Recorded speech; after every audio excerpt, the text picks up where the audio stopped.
Hey guys, Andres from Newsreel here, back at you with another video. Now, for those of you that know, my portable devices for mobile computing of choice are my Surface Pro 3, which unfortunately I had to retire, and what I've been left with, my iPad Pro 9.7 inch. I have not been too productive with this guy. I tried looking for a keyboard and it hasn't worked out for me. Either way, I wanted to upgrade my Surface Pro 3. The time was coming.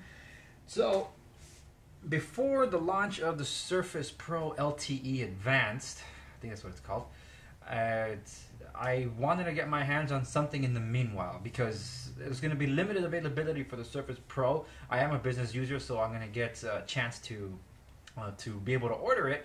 But before then, I decided to go for this guy, this overpriced, maybe just glorified Chrome browser, the Google PixelBook. I must say, I've had this for a week, and it's been very, very impressive.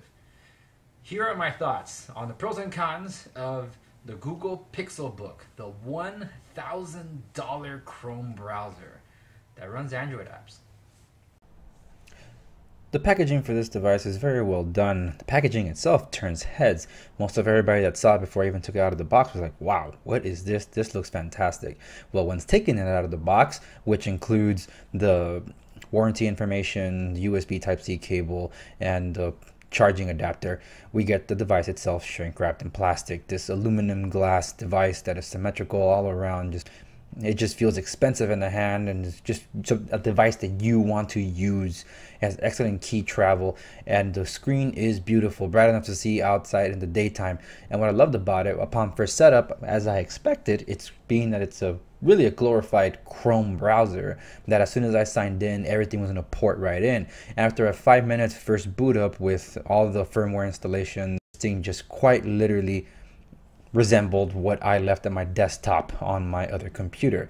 So everything was already there. All my extensions, all my web apps and such was just all ready for me to use as soon as it booted up. So that was really, really awesome. But one of the other things I wanted to use on this device was the Google Play Store, which already was pre-installed with those software updates, and they work pretty well. So first thing I did, of course, was take a tour of the Chrome browser system, because I never used Chrome OS as its own, even though I'm familiar with the Chrome browser itself, and everything else pretty straightforward. It felt like I've used one of these things before. So this has been a device worth using. It's been a really fun experience, except for the hiccups that I ran into. Is this going to be my Surface replacement? Of course not. It can't do what a computer can do, but what it does effectively, and for mobility, I think it rocks.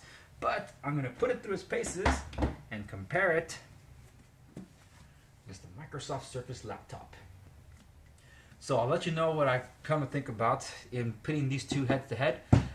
The Surface laptop is slightly bigger, has a much better battery life than this, about 50% better battery life, but of course, through my own testing, I'll see if it does work out. And I'm not entirely sure that the Surface laptop is definitely something for me because of its limitations. It doesn't open 360. It only opens up like a traditional laptop. And this is me moving away from a Surface Pro 3 that I've had for nearly 3 years. I've been holding on for the Surface Pro LTE. I've been praying and patiently waiting for a Windows 10 Pro device that has LTE, and it's finally here, just a few days from this video. But there's that struggle in that, is it going to be worth that premium price tag? That's what's eating at me. It's really, that's why I wanted to try out other devices, see what can work for me, and if it does work for me. And this is one of the best times to be able to try them out. I've been handing these devices to see which one fits me better, and I'll let you know what my daily driver ends up being for the next year. Anyway, that does it for this video. Thanks so much for watching, guys. Like, share, subscribe, stay in the know. This is Andres from Newsreel, signing out.